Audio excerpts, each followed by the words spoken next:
My wife Lisa hired private investigator Todd Miller with her attorney. My husband is hiding assets, she told them. Miller spent 3 months investigating, found my bankruptcy papers, saw the company was broke. He even felt sorry for me. What he didn't know, the company in Costa Rica was worth $12 million. My name is Robert Johnson.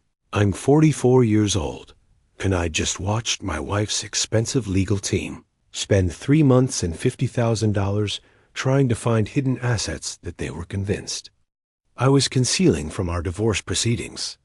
What they actually found was exactly what I wanted them to find: a carefully constructed financial disaster that painted me as a failed businessman with nothing left to lose. The irony was almost perfect. Lisa, who had filed for divorce expecting to claim half of what she thought was a substantial fortune, had instead discovered that her husband was apparently broke, bankrupt, and financially ruined. Her dreams of a multi-million-dollar settlement had been replaced by the reality that there might not be enough money left to pay for her own legal fees. But Lisa had always been suspicious. Even when faced with official bankruptcy documents, audited financial statements, and a business that appeared to have lost everything, she couldn't quite believe that someone who'd once been worth over $20 million could have lost it all so completely. That's why she'd hired Todd Miller, a former FBI financial crimes investigator who specialized in uncovering hidden assets in high-net-worth divorces. Miller was good at his job. Really good. He'd spent 3 months conducting one of the most thorough financial investigations of my life, examining every bank account, every business transaction, every investment decision I'd made over the past 5 years.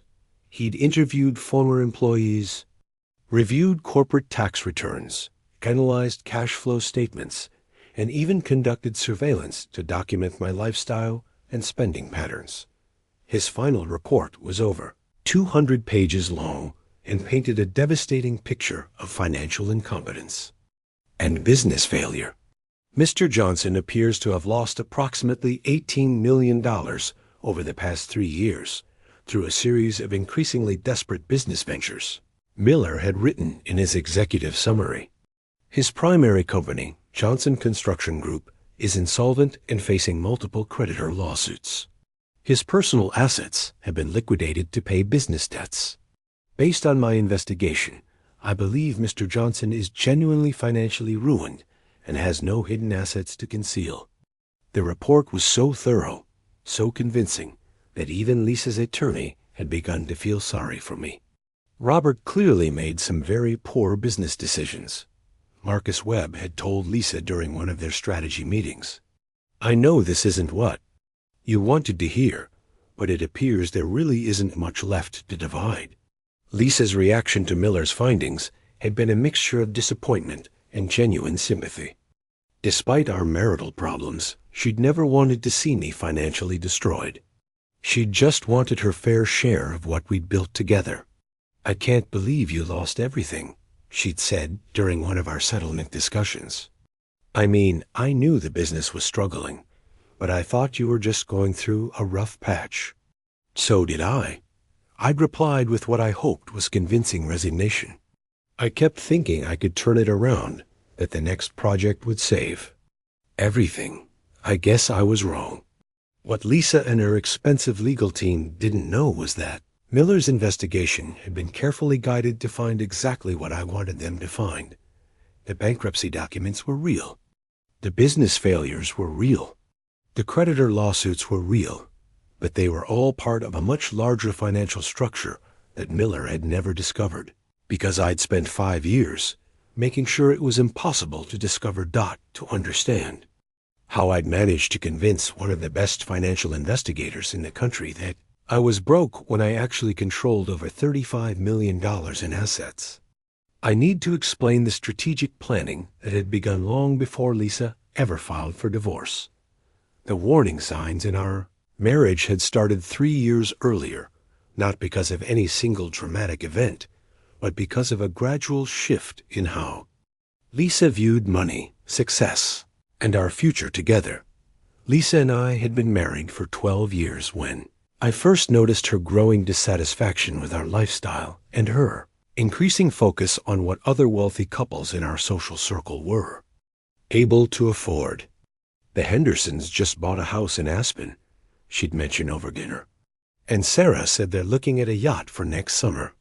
Good for them, I'd reply, not really understanding why Lisa was telling me about other people's purchases. Don't you think we should be at that level by now? I mean, your company is doing well, right? These conversations had become more frequent over time, with Lisa expressing frustration that despite my business success, we weren't living the kind of ultra-luxury lifestyle that she felt we deserved. The truth was that Johnson Construction Group was doing extremely well.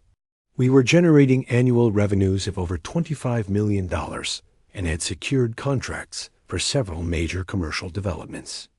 I was personally worth approximately $18 million, with most of my wealth tied up in business, assets, and real estate investments.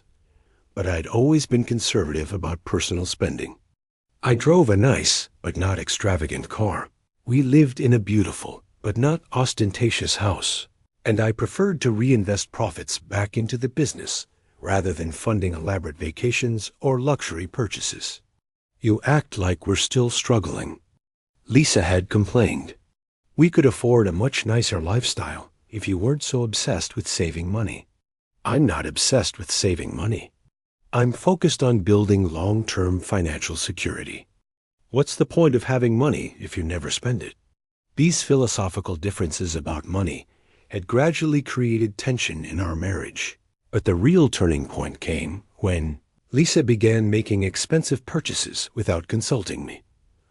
A $15,000 piece of jewelry, a $30,000 luxury vacation, a $45,000 car that she claimed she needed for her image. When I expressed concern about these expenditures, Lisa's response was that we could afford them and that I was being unreasonably controlling about finances. I'm not asking you to fund my spending, she'd said. I'm asking you to trust that I understand our financial situation. But Lisa didn't understand our financial situation because she'd never been interested in the details of how wealth is built and maintained. She saw the money flowing in and assumed it would continue flowing indefinitely, regardless of how much flowed out. That's when I realized that Lisa viewed our marriage primarily as a financial partnership that gave her access to a lifestyle she couldn't afford on her own income as a marketing coordinator for a mid-sized advertising agency. More concerning was her growing interest in what would happen to our assets if something happened to our marriage. I was talking to Jennifer about prenups, she'd mentioned casually one evening. She said we should have gotten one, but since we didn't, everything gets split equally if people divorce. Are you planning to divorce me? Of course not. I'm just saying it's interesting how the law works. But Lisa had brought up the subject of asset division several more times over the following months, always in the context of other couples we knew who were going through divorces. Did you hear about the Millers? She's getting half of everything, including his business. That seems fair, since she supported his career for 15 years. The Millers' situation is complicated. How is it complicated? They built wealth together, so they should share it equally. These conversations made me increasingly uncomfortable, not because I disagreed with the principle of equitable asset division, but because Lisa seemed to be approaching our marriage as a business arrangement where her primary goal was maximizing her potential payout if the partnership ended. That's when I began what I privately called asset protection planning. I didn't set out to defraud Lisa or hide assets that she was legally entitled to. I set out to protect wealth that I'd built largely through my own efforts from someone who seemed to view that wealth as an entitlement rather than the result of decades of hard work and careful financial management. The strategy I developed was complex but completely legal. Instead of hiding assets, I would restructure them in ways that made them difficult to value and impossible to access during divorce. proceedings. The first step was creating a legitimate business crisis that would provide cover for more sophisticated asset protection measures. Johnson Construction Group had been successful for years, but the construction industry is cyclical and unpredictable. It wouldn't be unusual for a construction company to experience financial difficulties during an economic downturn or because of project delays and cost overruns. I began positioning Johnson Construction Group for what would appear to be a dramatic business failure, while simultaneously moving its most valuable assets into offshore structures that would be nearly impossible for domestic investigators to discover. The process took 18 months and required the assistance of attorneys who specialized in international asset protection and business restructuring. First, I created a series of subsidiary companies in jurisdictions known for financial privacy: Costa Rica, Panama, and the Cayman Islands. These companies appeared to be independent entities, engaged in international consulting and investment management. Second, I transferred Johnson Construction Group's most valuable assets, including several commercial properties and a $12 million cash reserve, to these offshore entities through a series of legitimate business transactions that appeared to be routine international expansion activities. Third, I restructured Johnson Construction Group's domestic operations to take on substantial debt and engage in increasingly risky projects that were likely to result in significant losses. The beauty of this structure was that everything appeared completely normal to casual observation. Johnson Construction Group was still operating, still taking on projects, still employing the same people. The offshore entities were properly registered and filed all required documentation. But the financial reality was that Johnson Construction Group had become essentially a shell company with significant liabilities and minimal assets, while the real value of my business empire was safely protected in jurisdictions where Lisa's divorce attorneys would never think to look. The final step was creating a plausible narrative for the business failure that would explain how someone could lose $18 million in 3 years without raising suspicions about hidden assets. The story I developed involved a series of legitimate but poorly planned business ventures. A major construction project that had encountered unexpected environmental problems. An investment in green technology that had failed to gain market acceptance. A commercial real estate development that had been derailed by regulatory changes. Each of these failures was real and well documented. But what wasn't documented was that the losses had been intentionally accelerated and amplified to create the appearance of financial devastation, while the underlying assets were safely protected offshore. By the time Lisa filed for divorce 2 years later, Johnson Construction Group appeared to be a failing business with more liabilities than assets. And I appeared to be a businessman who had lost his fortune through a series of poor decisions and bad luck. Lisa's initial assumption that I was hiding assets was actually reasonable given the scale of wealth that had apparently disappeared. But her legal team's investigation confirmed what the public record showed.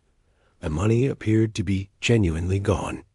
Todd Miller's 3-month investigation had been the most thorough examination of my finances that anyone had ever conducted.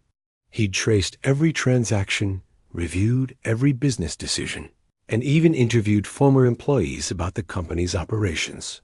His conclusion that I was genuinely broke wasn't the result of incompetent investigation. It was the result of a carefully constructed financial structure that had been designed specifically to withstand exactly this kind of scrutiny. The settlement negotiations that followed Miller's report were almost anticlimactic. Lisa's attorney had prepared for a complex asset division involving multiple businesses and substantial real estate holdings. Instead, they were faced with dividing the remnants of a failed construction company and a modest family home that was heavily mortgaged. Based on Mr. Miller's findings, Marcus Webb had explained to Lisa, "Your husband appears to have approximately $340,000 in remaining assets, most of which consists of equity in your family home. After paying legal fees and outstanding business debts, there may be very little left to divide.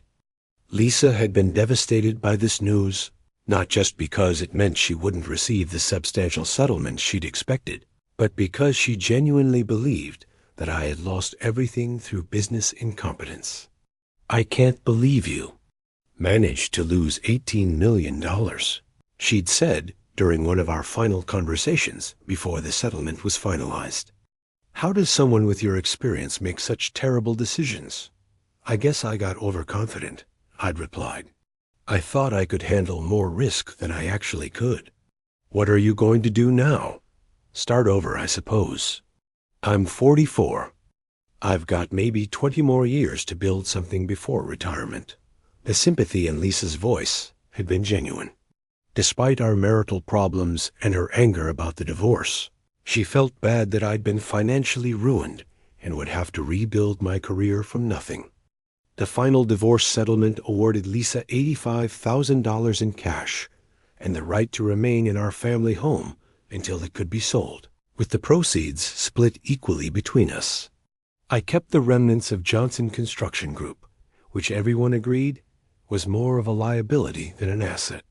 Lisa moved out 3 months after the settlement was finalized, expressing genuine concern about my future and offering to help in any way she could. "I know this has been hard on both of us," she'd said as she packed the last of her belongings. "I hope you can rebuild the business and get back on your feet financially." "Thank you," I'd said. "I appreciate that." 6 months after Lisa moved out, I sold the family home and used the proceeds to pay off business debts. What I actually did was transfer the money to one of my offshore entities as partial repayment for consulting services that had never been provided. Johnson Construction Group was quietly dissolved, with its remaining assets used to satisfy creditor claims. The business failure was complete and well documented, creating a perfect financial history for someone who had genuinely lost everything. But the real Robert Johnson was just getting started. The offshore entities that I'd created during my asset protection planning weren't just hiding places for money. They were sophisticated business structures that had continued operating and generating profits throughout the entire divorce process. The Costa Rican company that Todd Miller had never discovered wasn't just worth $12 million. It was actively engaged in international construction consulting that had generated over $8 million in profits. During the 2 years, Lisa and I had been going through divorce proceedings. The Panamanian investment firm had been successfully managing a portfolio of commercial real estate that had appreciated by nearly $6 million during the same period. The Cayman Islands holding company had been collecting dividends and licensing fees from various business ventures that totaled almost $4 million annually. While Lisa had been fighting for half of what she thought was my remaining wealth, my actual net worth had grown from approximately $18 million to over $35 million. The most satisfying part wasn't the financial gain. It was the knowledge that I'd successfully protected assets that I'd spent decades building from someone who viewed them as an entitlement rather than the result of hard work and intelligent planning. 18 months after our divorce was finalized, I began the process of rebuilding my domestic business presence. I created a new construction company, RJ Enterprises, that would focus on high-end commercial development projects. The initial funding for RJ Enterprises came from international investors, who were, of course, the offshore entities I controlled. This allowed me to appear to be starting over from nothing, while actually having access to substantial capital and resources. The business grew rapidly, taking on increasingly large and profitable projects.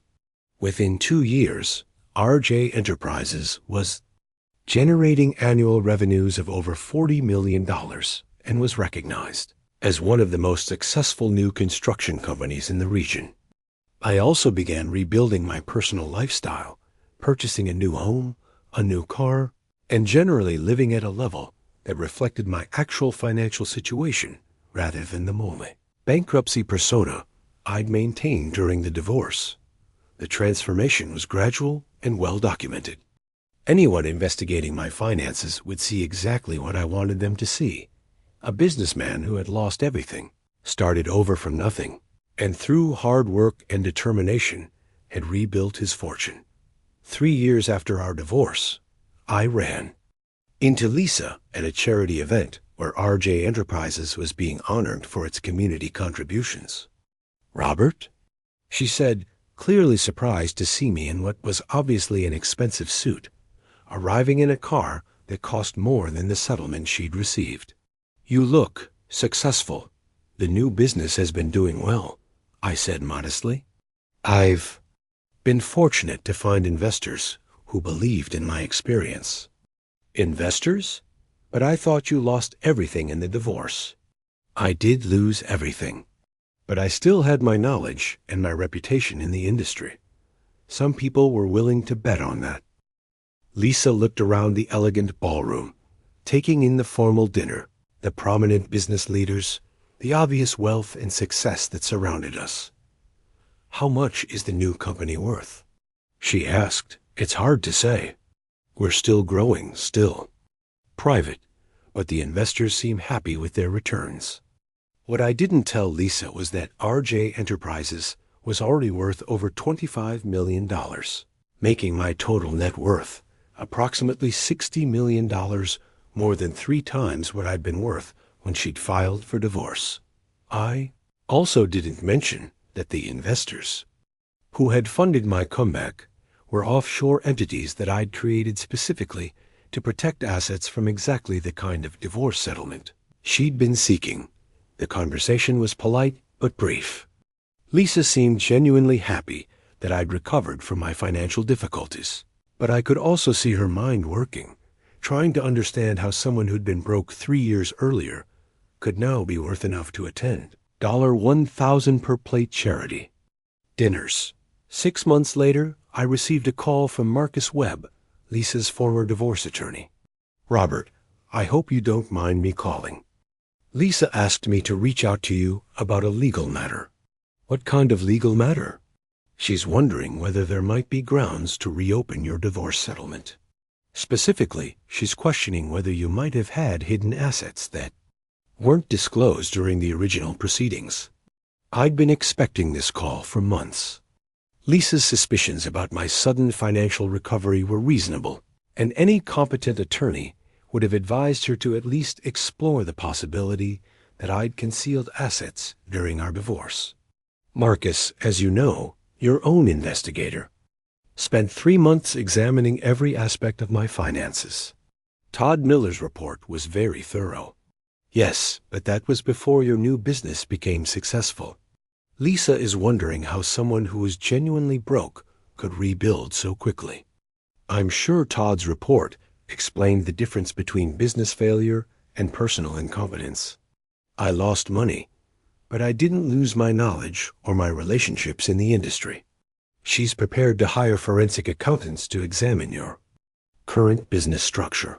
She's welcome to do that. Everything about RJ Enterprises is completely transparent and legal. And it was. The offshore investors who had funded RJ Enterprises were properly documented. The consulting fees and licensing agreements that moved money between various entities were all legitimate business transactions. The international structure was complex, but completely legal. Any forensic examination would find exactly what I wanted them to find: a businessman who had attracted international investment because of his industry expertise and track record. Despite having previously suffered significant business losses, the investigation that Lisa commissioned cost her over $40,000 and took 6 months to complete. The forensic accountants examined every aspect of RJ Enterprises' financing, reviewed all international transactions, and even traveled to Costa Rica to meet with the investors who had funded my comeback. Their final report confirmed what I'd told Marcus Webb. RJ Enterprises was funded by legitimate international investors who had been attracted by my industry experience and the potential for high returns in the regional construction market. The report noted that my business structure was unusually complex. For a domestic construction company, it found no evidence of hidden assets or fraudulent transfers. Lisa's attempt to reopen our divorce settlement was dismissed by the court, with the judge noting that business success following business failure does not constitute evidence of asset concealment during previous legal proceedings. The legal fees and investigation costs had been substantial enough that Lisa was now in a worse financial position than she'd been immediately after our divorce, while I had continued building wealth that was completely protected from any future claims. 5 years after our divorce was finalized, my net worth exceeded $80 million, distributed across multiple business entities and jurisdictions in ways that made it virtually impossible for any domestic legal action to access. I'd learned that asset protection isn't about hiding money illegally, it's about structuring wealth in ways that make it legally inaccessible to people who don't understand the difference between building assets and being entitled to them. Lisa had approached our marriage as a business partnership where her goal was maximizing her share of the proceeds when the partnership ended. But she'd failed to understand that the most valuable assets aren't always the ones that appear on domestic financial statements. Businessman who had appeared to lose everything in a dramatic business failure had actually protected everything through careful planning and strategic thinking. And the wife who had expected to claim half of a substantial fortune had instead received a small settlement from what appeared to be the remnants of a failed business. Sometimes, the most important protection you can build isn't against external threats. It's against people who see your success as their entitlement and who view your marriage as their path to financial security rather than their commitment to building something together. I think bankruptcy had been real enough to fool a former FBI investigator and a team of forensic accountants. But the real wealth had never been at risk because it had never been where anyone thought to look for it. In the end, Lisa got exactly what she'd contributed to building, a modest settlement from the domestic assets that had been genuinely available for division. The international business empire that I built through decades of work remained exactly where it belonged, completely under my control.